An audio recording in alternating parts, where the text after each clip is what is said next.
안녕하세요. 자, 이번 시간은 선문정로 세 번째 시간이자 선문정로 서문 세 번째 시간입니다. 이번 시간에 어쨌든 서문은 마감을 하려고 일단은 해보겠습니다. 시간이 조금 길어질지 아니면은 뭐 지금까지 한 시간 정도에서 마무리가 될지는 잘 모르겠습니다만은 자, 앞 시간까지 한 게 이제 뭐냐면요. 원호가 항상 공안을 참고하지 않음이 큰 병이라고 가책하면 이를 말합니다. 라는 부분에서 일단 이 편이 마무리가 됐죠. 이것은 이제 원호 극근 스님이 제자인 대종고 스님에게 공안을 갖다가 참고하도록 그렇게 줄기차게 경책을 하고 또 그 공안 참고를 통해서 대종고 스님을 확실대우의 경지로 이끌었다. 라는 내용이고요. 자, 그 다음 내용 보겠습니다. 공안을 답하여 자성을 철견하면 삼신사지를 원만 정득하고 전기대용이 일시에 현전한다. 이것이 살활자제하고 종횡무진한 정한종사이니 정한이 아니면 불조의 해명을 개성하지 못한다. 마주의 제자 80명 중에 정한은 수삼인이라고 황백이 지적함과 같이 정한은 극난하다. 그러나 개개가 본래 비로 정상이니라 자경자굴하지 않고 끝까지 노력하면 정안을 활개하여 출격 대장부가 되나니 참으로 묘법 중 묘법이다.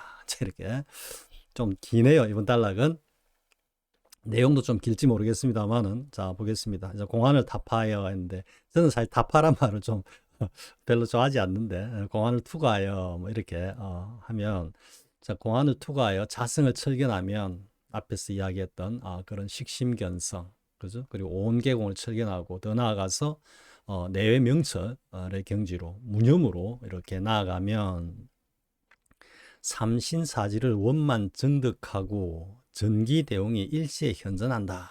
이랬거든요. 이제 삼신사지가 뭐냐 하면 우리가 삼신이라 하면은 뭐겠습니까? 법신, 그리고 보신, 그리고 화신 이렇게 하는데요.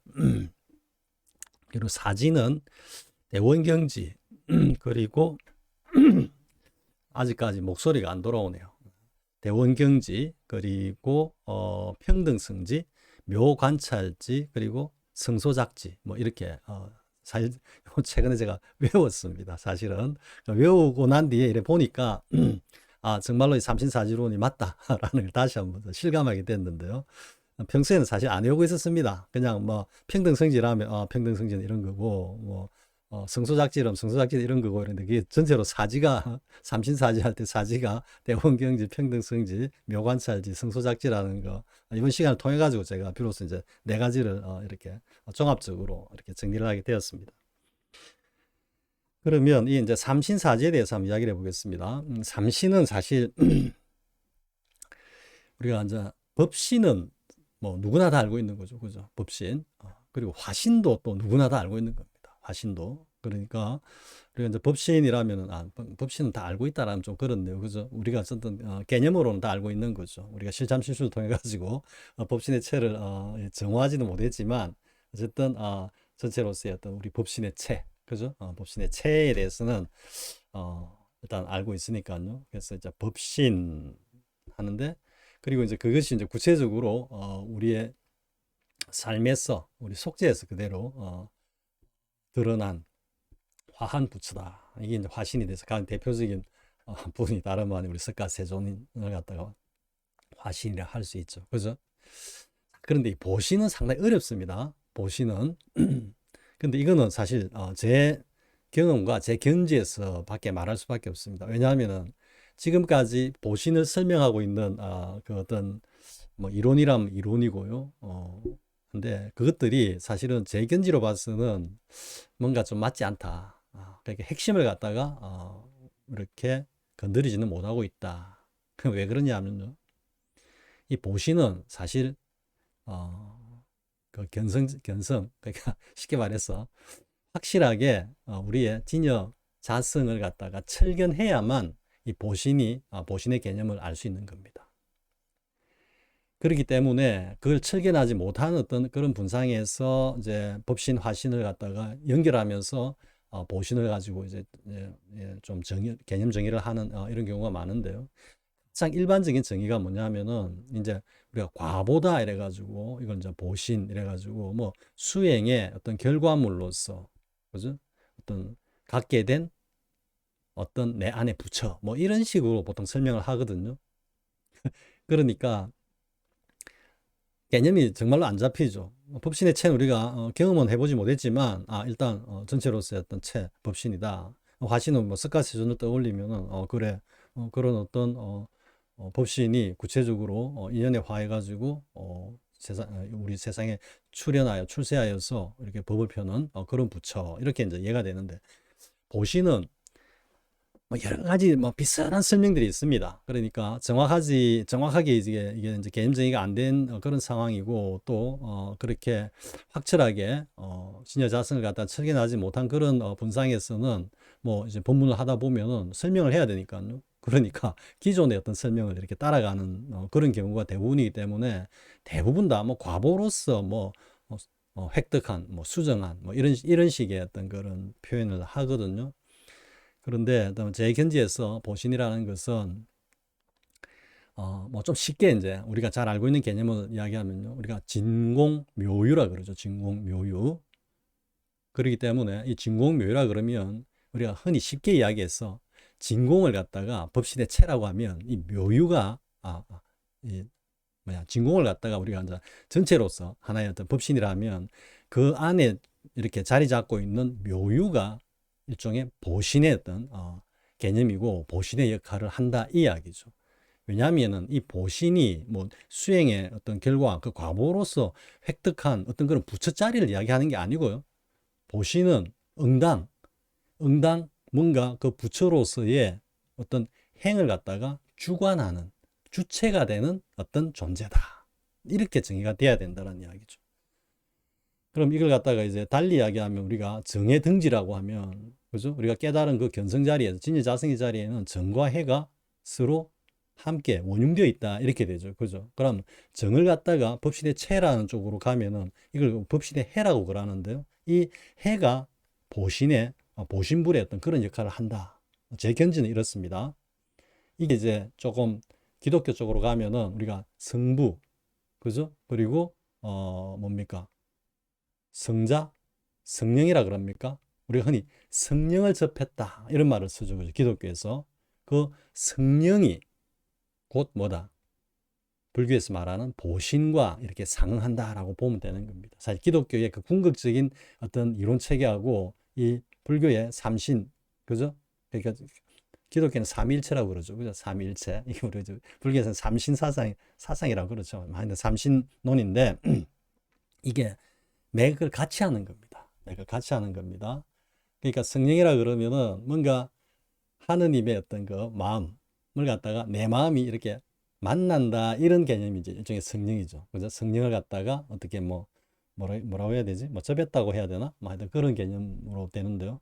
보신도 보면은 어떤 그 하나의 어떤 지혜로서 지혜의 어떤 그 주체로서 일체의 쉽게 말해서 화신의 어떤 그 일체 행을 갖다가 관장하고 주재하는 존재다.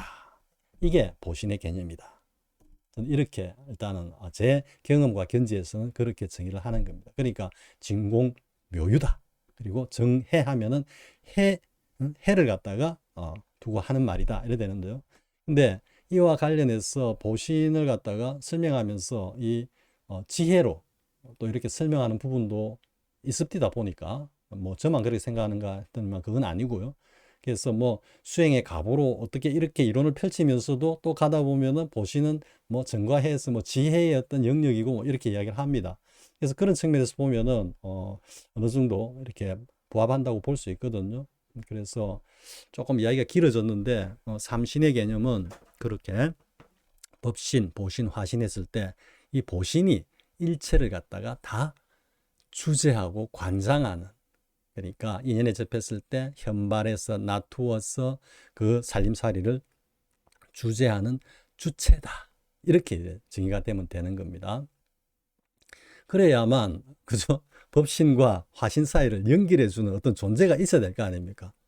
법신과 화신 사이에 다리가 없으면은 이 화신이 법신의 어떤 그 어떤 뭐라 그럴까요? 뭐좀 용어 정의가 좀 어려운데 법신의 그 자리를 갖다가 드러낼 수가 없는 거죠. 화신만으로는. 그러면 법신이 화신으로 화해서 부처의 행을 갖다가 펼치게 하는 그 주체가 누구다? 그 존재가 보신이다. 보신. 요렇게 이제 정의가 된다라는 이야기죠. 자, 아무튼 그렇게 되고요. 그러니까 이제 삼신을 갖다가 이제 정득한다. 그렇게 해야지 이제 견성 안에 이제 이 보신이 하는 역할까지 우리가 그죠? 그러니까 이게 보신의 자리가 어디냐면은 뭐 이렇게 딱 맞아 떨어지는 비교는 아니지만 우리가 이제 법신의 체이라면 식심견성으로 가는 거고 그리고 보신은 어떻게 보면 내외 명철로 가는 겁니다. 대원경지, 내외 명철 대원경지가 보신의 영역이라고 하면 그것이 이제 대원경지에서 더 나아가서 시부도 제일 마지막 단계 입전수수로 들어가지 않습니까? 이게 부처행이고 석가세존의 일대 행장이거든요. 이게 이제 화신의 영역이다. 이제 이렇게 정리가 되는 거죠. 그러니까 시부도의 8단계 인후구망은 법신, 그리고 제9단계 대원경지 반본화는 이거는 뭐다? 이거는 보신, 그리고 입전수수는 화신.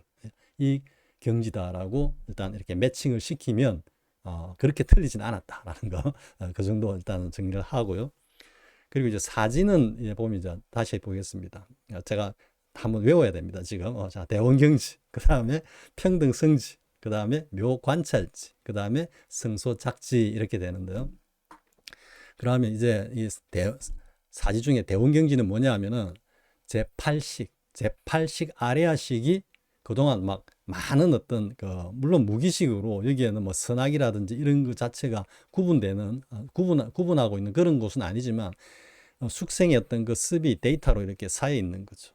그죠? 이걸 어떻게 보면 달리 보면 이제 뭐 오염이라고 볼 수 있는데 이것이 대원경지로 즉 아무런 오염과 분별이 없는 그러한 어떤 식으로 달리 이야기하면 공으로 청정무화한 공으로 화한 그것이 뭐다? 대원경지다.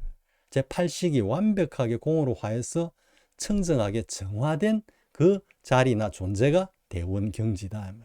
그러니까 이제 우리가 대원경지가 어마어마하게 큰 뭡니까? 거울을 이야기한다고 보면은 삼라만상을 다 비춘다 보면 그냥 딱 있는 그대로를 갖다가 딱 비춘다라는 이야기죠. 이게 이제 좀 단편적으로 이야기하면 산은 산이고 물은 물이다라는 그 경지로 갈 수도 있는 거거든요. 있는 그대로를 비춘다라는 거. 예. 숙생의 어떤 습에 오염되지 않은 그런 어떤 뭐 눈이라고 하면 그 눈으로 이렇게 본다 이런 의미가 되는 거거든요. 그래서 이 대원경지는 제8식이 정화된 어떤 그런 식이다 보면 그 다음에 평등성지는 제7식인 말라식이 이 녀석이 주특기가 뭡니까? 내가 낸데 날 좀 보소. 그죠? 쉬운 말로 아상아만이죠. 그죠? 아상아만의 주체기. 근데 그것이 뭐다? 어떻게? 다시 공으로 화하니까 그런 분별망상이 떨어지고 나니까 일체가 공하고 그리고 나를 중심으로 생각했을 때는 뭐다? 이젠 나가 없는 거지. 왜? 공으로 화했기 때문에. 그러므로 전체가 뭐다? 똑같다. 전체가 일리하게 평등하다. 이래 돼서 이게 이제 평등성지다. 이렇게 이제 이름을 붙인 거거든요. 그럼 여기서는 나라는 아상이 없기 때문에 일체의 어떤 행위 자체가 뭐다? 그냥 불법의 도리, 공의 도리와 평등의 그 도리에서 그대로 이게 현현하는 거기 때문에 이 평등성지에서 가장 우리 일상의 삶에서 우리가 이렇게 생각해 볼 수 있고 강조해 볼 수 있는 게 뭐겠습니까? 역지사지.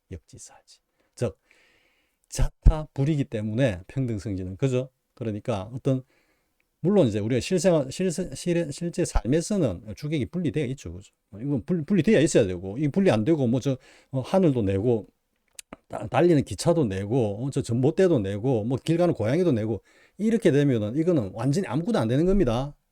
이게 이제 진속을 갖다가 막 혼동을 해가지고 억지로 막 견성에다가 끼워 맞추려니까 그런 이야기들을 하는데, 그런 거는 불법하고는 정말로 1억 8천만이 떨어져 있는 겁니다. 그래서 우리가 실제 삶에서는 다시 분별로 돌아와서 어쨌든 분별을 잘하고 살아야 되는 겁니다. 이 세상에 어떤 존재보다도 분별을 가장 완벽하게 잘하신 분이 석가세존인 겁니다. 그 그 분별해서 뭐가 나왔습니까? 84,000번문이 쫙 펼쳐진 거거든요. 근데 그 베이스는 어디다? 공의 자리에 있어요. 진여자성을 베이스로 해서 그것을 데이터로 해서 쫙 펼쳐진 거죠. 이야기가 약간 빗나갔는데요. 그래서 어떤 우리가 실제 삶에서는 당연히 분별하고 그 분별은 이제 옳게 해야 되는 거죠. 그 가장 대표적인 게 역지사지다라는. 그러니까 자타불이로서 상대방 어떤 다른 사람의 존재를 나와 다르지 않게 여긴다. 이거는 이제 완벽한 진재의 자리에서의 자타불인데 우리가 속죄로 돌아오면은 당연히 내 중심으로서 모든 걸 판단하게 돼 있죠. 생각하게 돼 있죠. 하지만 그 중심에서 판단하되 아상이나 아만이 떨어져 나갔기 때문에 내가 중심이 되지만 일체가 다 나와 평등한 존재로서 대하고 또 그게 대해서 행이 나온다는 얘기. 그것의 가장 어떤 대표적인 게 역지사지다.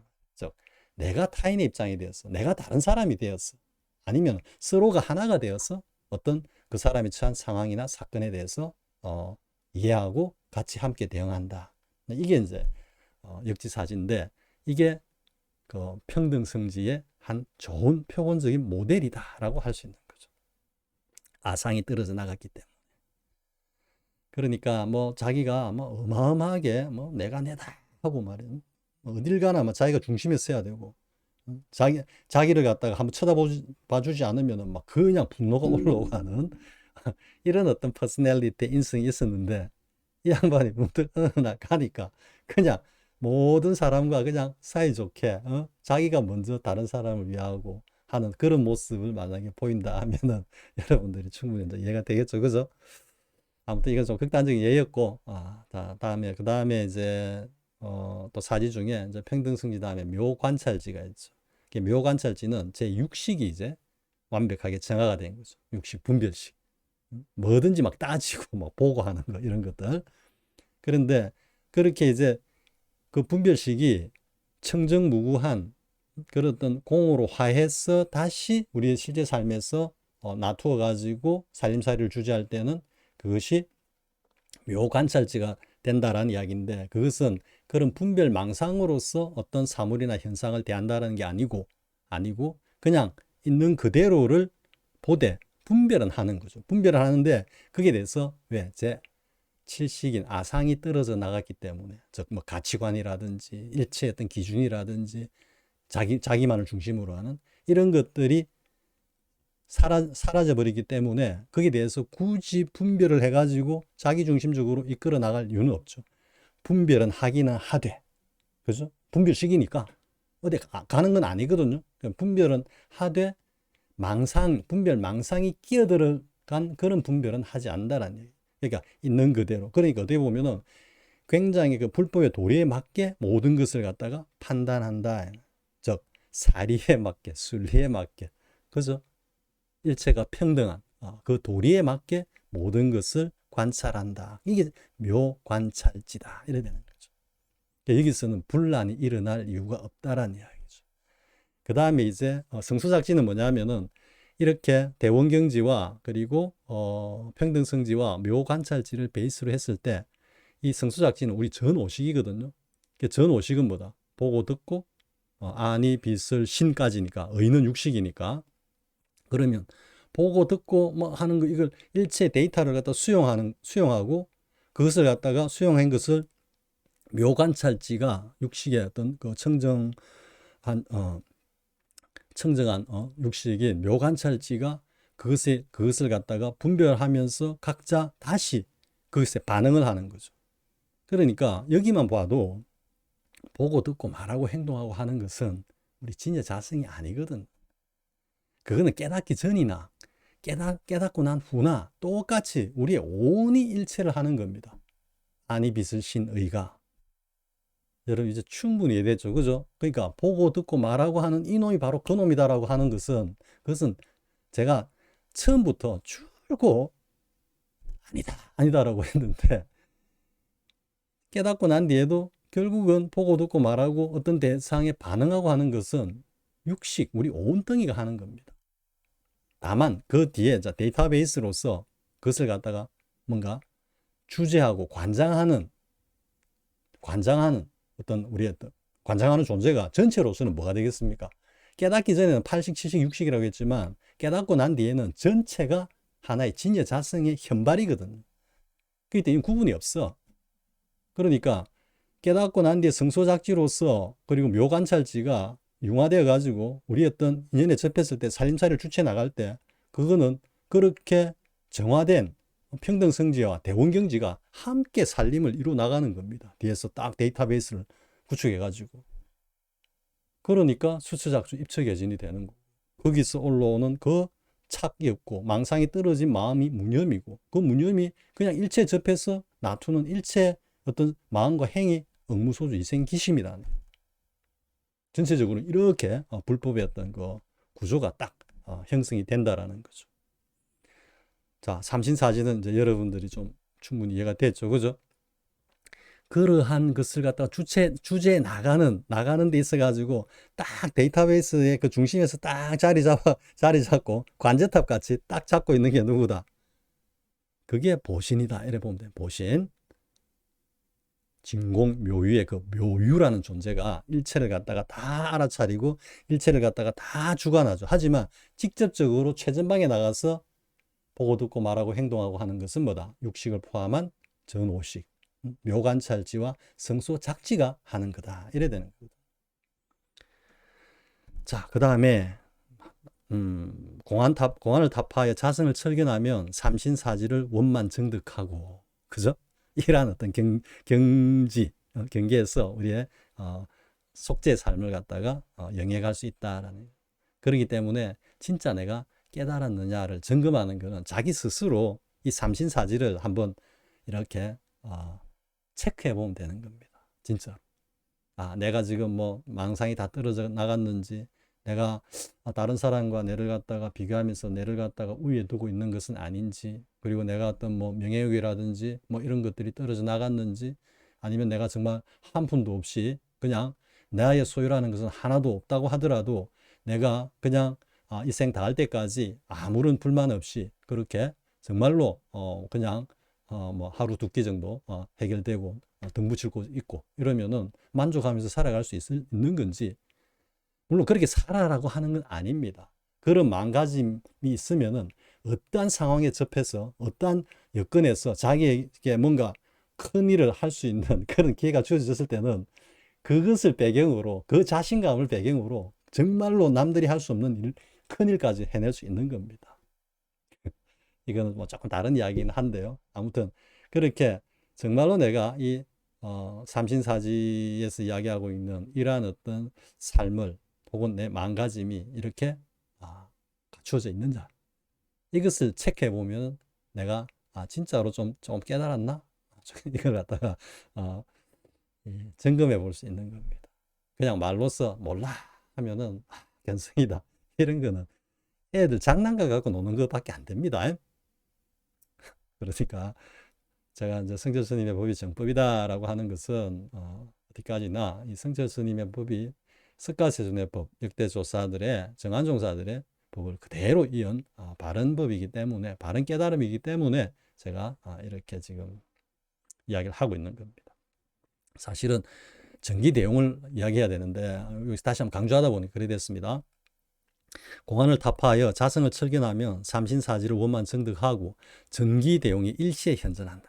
근데 전기대용이 뭐냐 하면, 전기하면은 법신의 체를 완벽하게 요달하는 거고, 그럼 대용은 뭐겠습니까? 법신의 작용. 그죠? 우리가 대성기신론에서 말하는 체상용이 있다면 그 체상용 전체를 갖다가 완벽하게 요달한다라는 거죠. 그게 또 인연에 접했을 때 그걸 완벽하게 드러내고 살림살이를 갖다가 주제에 나갈 수 있다라는 이야기죠. 이것이 살알자제하고 종행무진한 정한종사이니 정한이 아니면 불조의 해명을 개성하지 못한다. 살알자제한다. 살리고 죽이고 살리는 것을 갖다가 자유자재로 한다. 이게 이제 살인도, 활인금, 혹은 뭐 살인금, 활인도 이런 표현을 쓰죠, 그죠? 그래서 이게 이제 뭐 살인도 같으면은 굶주린 자의 밥을 빼앗고 농부의 소를 빼앗는다. 이런 표현을 쓰기도 하죠, 그죠? 그리고 이제 활인도로 가면은 운문 3전의 제일 마지막 구절에 운문 스님이 이제 제자들에게 이렇게 묻습니다. 무엇이 취모금인가 했거든요. 취모금은 이제 이 번뇌를 갖다가 막 끊어내는 복음인데 이게 이제 뭐 살인도 활임금 다 포함될 수 있는 거거든요. 그랬을 때 바른 스님인가? 바른 스님이 그에 대한 답으로 산호가지마다 둥근 달이 주렁주렁 열렸습니다. 이렇게 하니까 운문 스님이 옳고 옳도다 하고 뭐 그 뒤에 또 이런 이야기가 이어지거든요. 그래서 이게 이제 살알자재, 살인금, 활인도라고 했을 때 방금 제가 드린 이 말씀 있죠, 그죠? 이런 것들이 이제 조금 이건 사실 공안이니까요. 공안이기 때문에 참고로 하시고요. 그리고 아무튼 살알자재하고 종횡무진한 정한종사이니 정한이 아니면 불주의 해명을 개성하지 못한다. 여기서 말하는 정한종사라는 것은 가나선의 정한종사를 이름하고 조사선으로 올라가면은 조사선에서도 확철대오한 초군 정한을 갖다 이야기하는 겁니다. 그 이야기 이제 나옵니다. 바로 마조 제자 80명 중에 뭐 84인이라 하기도 하고 88인이라 하기도 하고 일설에는 120인이라고도까지 합니다만 마조 스님의 인가를 받은 법제자들이 쉽게 말해서 도인 스님들이 이렇게 되는 겁니다. 마조 제자 80명 중에 정한은 수삼인이라고 정말로 정한종사라고 불릴 수 있는 그런 선사는 많아봤자 서너 명밖에 안 된다라고 한 황백이의 지적함과 같이 정한은 극난하다. 어렵고 어렵다. 그러나 개개가 본래 비로 정상인이라. 이 개개가 본래 비로 정상인이라는 것은 우리가 이제 법신의 체를 같은 표현할 때 비로자나불이라고 그러죠. 그죠? 그래서 이게 이제 본래 비로 정상인이라는 것은 개개가 본래 부처이기 때문에 이런 뜻입니다. 자경자굴하지 않고 그때는 뭐 자신을 좀 경시한다. 그리고 또 자굴, 자신을 갖다가 낮춘다. 뭐 이런 의미가 되겠죠. 우리가 뭐 굴신을 할 때 몸을 낮춘다. 그래서 자기 스스로를 폄하하지 말고 끝까지 노력하면 정한을 활개하여 정한을 활짝 열어 출격대장부가 되나니 참으로 몇 법 중 몇 법이다. 여기는 뭐 사실 더 할 말이 없을 것 같습니다. 출격대장부란 말이 이제 가장 공부하는 우리 공부인들로서는 가장 가슴에 닿는 그죠? 뭔가 이 에너지를 팍 끌어올리는 어떤 그런 용어이기는 하죠. 자, 그 다음 이제 보겠습니다. 이제 이렇게 이제 정의를 해놓고 확철대오 정한종사에 대해서 이제 해놓고 다음은 이제 도노 점수를 갖다가 비판을 하고 있는데요.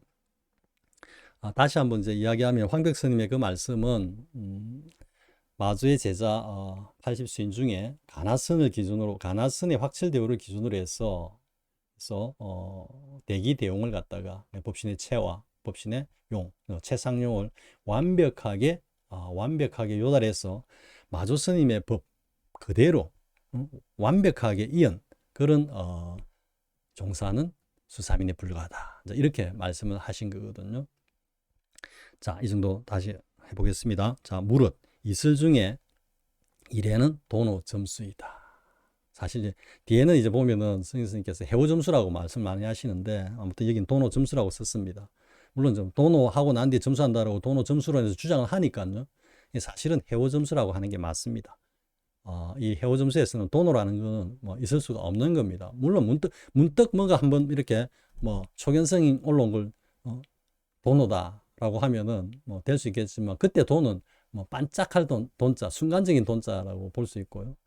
도노 돈수의 확철대오의 도노 돈수에서의 도노는 이때는 순간적으로 단박이라는 뜻도 있지만 이때는 퍼펙트하다, 완벽하다, 원만하다 이런 뜻이거든요. 그런 측면에서 보면은 해오점수의 그 어떤 뭐 깨달음이라고 주장하는 그 경계는 절대로 도노가 아니다라는 거. 무릇 이슬 중에 이래는 도노 점수다.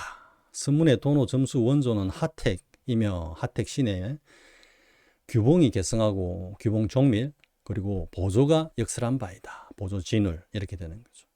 그러나 도노 점수의 대종인 보조도 이제 우리나라 도노 점수의 뭐 가장 큰 종조라고 하면은 보조 진울 스님을 가리키니까요. 보조도 도노 점수를 상술한 그의 저료 벽두에서 하택은 시 지혜 종사니 바로 지혜종사이기 때문에 비조계 적자라고 단언하였다. 조계의 적자가 아니라고 단언하였다. 이렇게 이제 말씀을 하시거든요. 이는 뭐 뒤로 가면은 뭐 더더욱 자세하게 말씀을 하고 계시니까, 이는 보조의 독단이 아니요 육조가 수기하고 총림이 공인한 바이다. 그러니까 육조 스님께서 이미 그 전에 수기를 했다면, 이러한 어떤 그 지혜 정도를 수기를 했다, 있을 거다라고 말씀했다라는 이야기인데, 미리 그게 바로 하택신해거든요. 물론 이것도 이제 육조단경에서 뭐 나오는 이야기 때문에 육조단경은 각색된 거다, 뭐 이런 그런 어떤 주장들이 있기는 하지만, 아무튼 육조예능께서 이제 그 처음에 이제 본래 무일물이니 뭐 이렇게 말씀을 하시고, 어쨌든 그 진여 자승의 자리에 대해서 뭔가를 언급을 이제 이래 했는데, 하택신해가 나서가지고, 그때 아마 하택신해가 뭐 굉장히 어렸다라고 하는데요.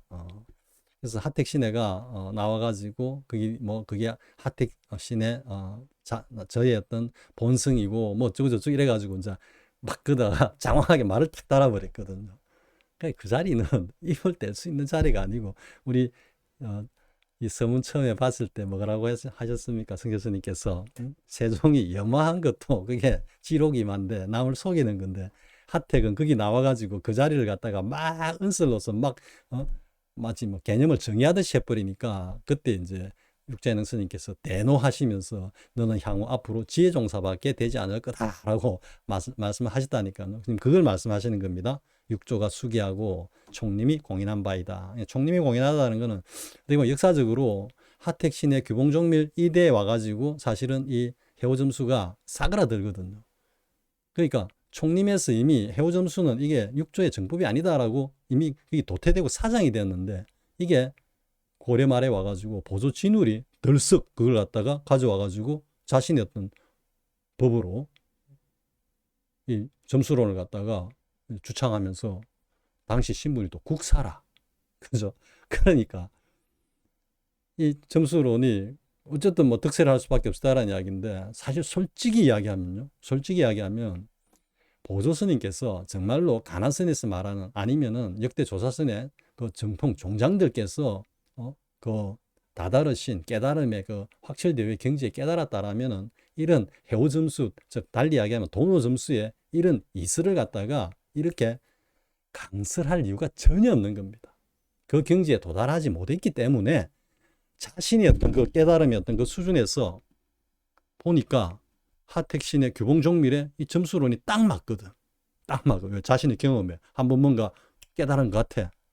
그래가지고 뭐 3번에 걸쳐서 깨달았다 그러고. 근데 이제 이 해오점수론의 어떤 그 뭐 병폐라고 하면은 정말로 왜 그러냐면은, 경허 선사께서 일단 이제 깨달았다고 우리 이제 중흥조라고 하시는데, 사실 경허 선사의 그 깨달음의 경지가 조사선이나 가나선에 확철되어 경지였나라는 것은, 그것은 더 알아볼 필요가 있습니다. 아무튼 그런데 뭐 당시 이제 그 저쪽 점수론을 갖다가 주장하는 그런 입장에서는 그 이제 후대 사람들이 만들어낸 이야기인지 실제 있었던 이야기인지 모르겠지만, 경허 선사가 처음에는 자신이 이제 돈을 확철되어 했다라고 생각을 했을 수 있겠죠. 그죠? 뭐 누구도 거기에 대해서 뭐 이렇게 평가를 하거나 토를 달 그런 어떤 분위기가 상황이 아니었기 때문에, 그러다가 이제 그 뒤에 경허선사께서 어떠한 또 깨달음이 있었는지 모르겠지만, 그건 제가 경허선사는 확철되어 했을까라고 하는 영상에서 제가 언급을 하고 있는데요. 아무튼 거기서 뭔가 확철되었던 그런 경지로 만약에 뭐 있었다라든지, 아니면은 제8식이 잔존하고 있는, 그러니까 규봉종밀이 견성의 궁극이라고 하는 그 자리를 갖다가 먼저 이제 딱 처음 깨달았다고 할 수 있거든요. 그 오도성을 보면 그런 측면이 보이니까요. 다시 한번 이야기하면, 콧구멍 없는 소라는 소리에 뭐 만천하가 드러났네, 뭐 그러면서 뭐 그 소리에 내가 삼천대천세계가 내 집이라는 걸 알았네, 이렇게 이야기하거든요. 근데 내 집이라고 해서 그게, 물론 그게 뭐 청정법신을 갖다 요달하고 나온 오도성이라고 하더라도, 오도성 자체만으로는 흠결이 있다라는 이야기거든요. 내 집, 삼천대천세계라고 하는 게 모양이 딱 아직까지 지워지지 않고 있다, 이렇게 볼 수 있는 거거든요. 물론 아무튼 뭐 여기에 대해서는 많은 이야기들이 있을 수 있기 때문에 이 정도 하고요. 경은 스님께서 어쨌든 그래가지고 뭐 처음에는 보조 스님의 그 주장 이론을 갖다가 일단 부인을 했다가 나중에 다시 뭐 한 번 더 깨닫고 보니까 이래 되는 거죠. 왜? 그 뒤에 깨달음이 없었으면은 깨달음이 이렇게 전민적으로 나아가는 거라는 데 대해서 인식이 없었기 때문에 그냥 스스로 내가 한번 깨달은 이게 그냥 깨달은 거다라고 할 텐데, 아무튼 그 추가적인 깨달음이 있었든지 뭐 어쨌든지 간에 보조 국사 진영 앞에서 며칠간 참회 기도를 했다, 이런 말이 일단 이제 해오점수 류 쪽에서는 이게 나오거든요. 그렇게 만약에 되면은 그 뒤로 경허선사 이후로 그 말이 있고 난 이후로 우리 한국 선정사의 모든 스님들은 무엇을 가지고 공부를 했겠습니까? 다 수심기를, 보조 스님의 수심기를 가지고 공부를 했다는 이야기거든요. 만공 스님부터 해가지고 어쨌든 막 특히 이제 점수론의 어떤 그 본산이라고 할 수 있는 저 송광사 쪽, 그죠? 저런 쪽은 뭐 전부 다 그냥 오로지 점수가 진리다라고 이제 그렇게 다들 믿고 있는. 법정 스님도 점수론이고, 어떻게 보면 향국 스님도 거의 점수를 주장했다라고 할 정도니까. 그러다 보니까 진제 스님이 도노 돈수를 막 강력하게 이렇게 제창하지는 않은 것도 그런 배경이 있지 않나라는 생각이 들기는 드는데요. 아니면은 정말로 확실대로 그 경지 이르지 못했을 수도 있다라고 볼 수도 있는 거고요. 그래서 아무튼 그렇게 가장 큰 폐해는 어쨌든 후학들로 하여금 해오 점수에 공부를 하도록 이끌었다라는 이야기죠. 해오 점수. 근데 해오 점수는 사실 성철 스님께서 말씀하시는 제8마계, 그러니까 제8식 아리아식이 잔존하고 있는, 달리 이야기하면은 선종 임재종에서는 귀신꾸리라고 있는 그 경지까지도 이런 게 아니거든요. 시부도의 다섯 번째 단계 모구 단계를 갖다가 그대로 자신의 벼로로서 모구자 보조 이렇게 칭했을 정도니까, 그 어떤 경지라는 것이 그러한 어떤 사실에 비추어 봤을 때도 어느 정도 짐작이 된다라는 이야기죠. 그래서 여기까지 일단은 하겠습니다. 뭐 더 이상 하면은 또 굉장히 길어질 것 같고요. 아무튼 이 보조 진울 국사께서 이렇게 제창한 도노 점수가 어쨌든 해오 점수가 아직까지도 성철 스님이 이렇게 계실 때는 좀 덜했는데, 이제 성철 스님이 이제 가고 나신 뒤에는 이제 더더욱 지금은 그 성철 스님을 갖다가 좀 비판하는 그런 정도까지 지금 이렇게 확산되고 있다.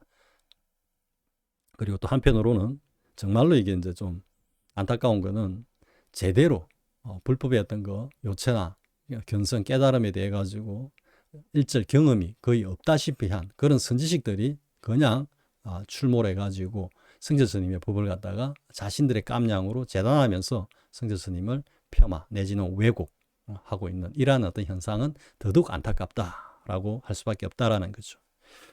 자, 그 다음 또 그 다음 내용 이어가 보겠습니다. 원래 지혜는 정법을 장애하는 최대 금기이므로 선문의 정한조사들은 이를 통렬히 배척하였다. 그러므로 선문에서 지혜 정도라 하면 이는 납승의 생명을 상실한 것이니 도노 점수 사상은 이렇게 가공한 결과를 초래한다. 이래 되는 거죠. 그러면서 이제 역으로 뭐라고 하느냐면, 성철 스님 공개관 입장에서는 봐라, 성철 스님 만공 스님한테 인가를 받지 못했다 이런데, 제가 다른 영상에서 그랬죠. 성철 스님이 만공 스님으로부터 인가를 받지 않는 것은 우리 선종사의 천만다행한 일이다. 정말로 홍복이다 라고 할 수 있다라고 제가 주장을 했는데요. 왜냐하면은 만공 스님의 인가를 받은 우리 당대 선사들이 그냥 한 50명이 넘는다고 그러더라고요. 그 50명이 넘는 선생들이 가나선에서 말하는 학철대오, 조사선에서 말하는 황백 스님이 말하는 그런 대기 대용을 갖다가 확실히 수용한 그 경지에 이르렀겠습니까?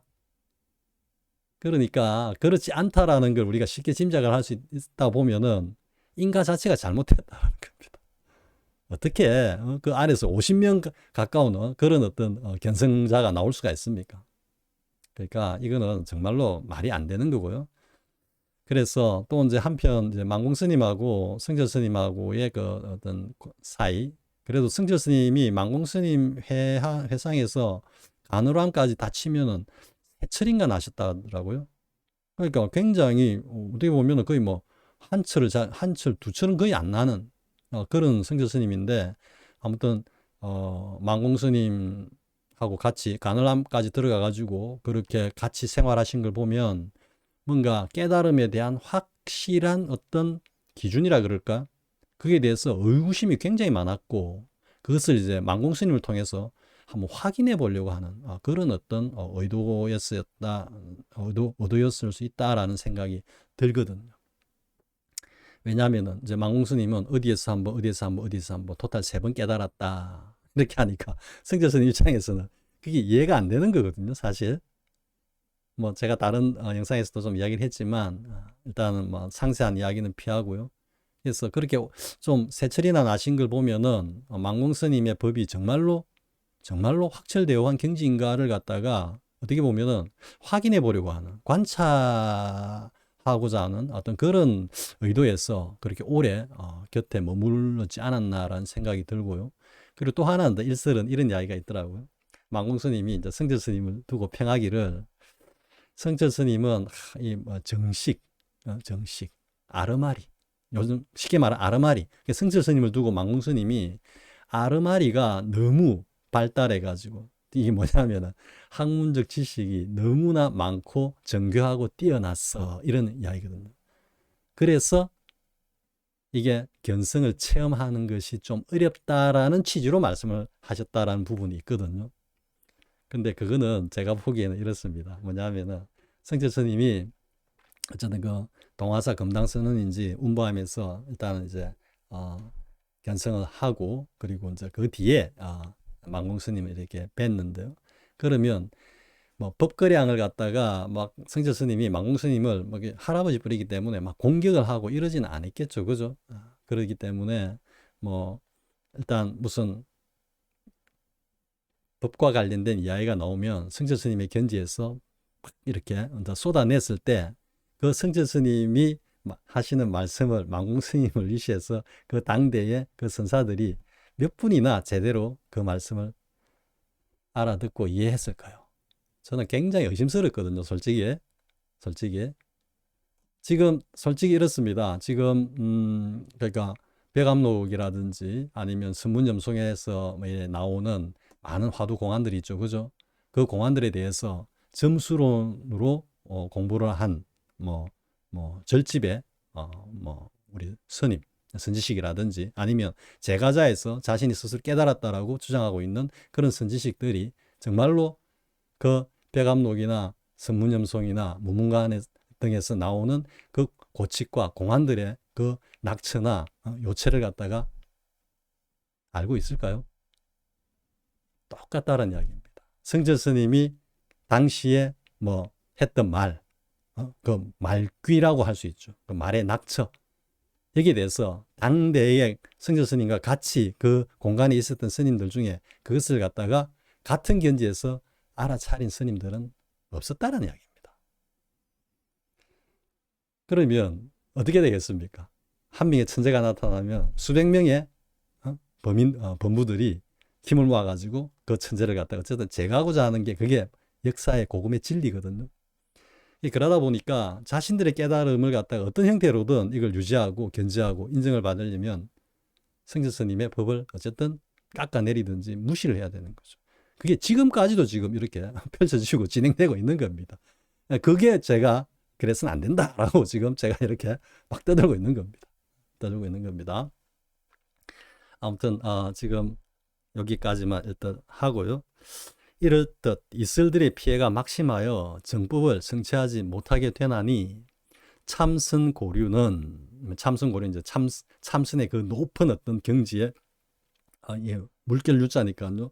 그 물결을 탄다 이런 의미로 보면은 고준한 어떤 참선 공부를 하고 있는 그 학인들은 이 책에 수록된 정전의 법원을 지침 삼아, 즉 정전 바르게 내려오는 조사들의 그 말씀을 지침 삼아 이슬에 현혹되지 말아야 한다. 용맹정진 확철대오하여 고불도 미도하는 초군 정안을 원정하여. 요까지 먼저 보겠습니다. 용맹정진 확철대오하여. 사실 우리가 이제 절집에서 보면은 뭐 6박 7일, 7박 8일 이렇게 용맹정진을 하죠. 그죠? 그게 뭐 제 지금 뭐 소견으로는 정말로 타성 1편이 돼서 언산철벽으로 들어간 그런 경계라면 일주일 안에 일을 낼 수 있거든요. 솔직히. 그래서 그 절집에서 용맹정진을 그렇게 중요시 하는 겁니다. 그런 어떤 경계에 들어있는 어떤 확인이 있다면 정말로 한 7박 8일 그 용맹정진 하다 보면은 이렇게 견성에 이룰 수 있으니까요. 자, 용맹정진 확철대오하여 고불도 미도하는 초군정안을 원정하여. 고불, 옛 부처. 우리가 이제 흔히 뭐 고불고조 이렇게 하는데, 저도 옛날에 조사선 시대 때 그 마조 스님의 제자인 팔심 수인은 당연히 확철대오를 하신 분들이다 생각했거든요. 진짜로. 근데 이런 이야기를 성철 스님 같은 그런 신분이나 입장에서 제같이 대놓고 이렇게 이야기하기 어렵거든요. 왜? 그건 어떻게 보면 까딱 잘못하면 조사선 전체를 부정하는 그런 의미가 될 수 있기 때문에, 그러니까 그냥 황벽 스님의 말을 빌어와 가지고 마주의 80 수인의 제자 중에 정말로 확철대오한 그런 경지에 이른 선사는 많아야 서너 명이다. 이렇게 이제 황벽 스님 말을 인용하는 정도로서 거치고 있는데요. 그러니까 고불도 미도했다. 옛 부처들도 다다르지 못한 고불 고조도, 그러니까 확철대오한 초군의 정안들 말고 그 바조 스님의 제자들 중에 한 수삼인을 빼고 난 나머지 같은 그런 이제 고불 고조들 또 다다르지 못한 초군 정안을 원정하여. 그 무리들을 뛰어넘는 바른 안목을 갖다가 원정하여 완벽하게 정명하여 이래 되는 거예요. 정호하여. 하택 규본과 같은 지혜 정도가 되지 말고 마조 백장과 같은 본분조사가 되어 조계 적자로서 불조의 해명을 개성하여 영급 불멸의 무상정법을 선양하기를 기원하는 바이다. 뭐 더 이상 여기 말할 필요가 없죠, 그죠? 영급 불멸의 무상정법, 더 이상 위가 없는 바른 법을 불법을 선양하기를 기원하는 바이다. 이제 이렇게 해놓고 이제 마지막에 이제 하소연을 합니다. 허허, 구구한 잠꼬대가 어찌 이렇게 많은고. 앞에 뭐라고 말씀하셨습니까, 성주 스님이? 눈 뜨고 꿈꾸는 객담을 갖다가 어찌 하리오마는, 네, 그 내용입니다. 지금까지 한 게 다 뭐다? 눈 뜨고 지금 잠꼬대 했다 이 소리거든요.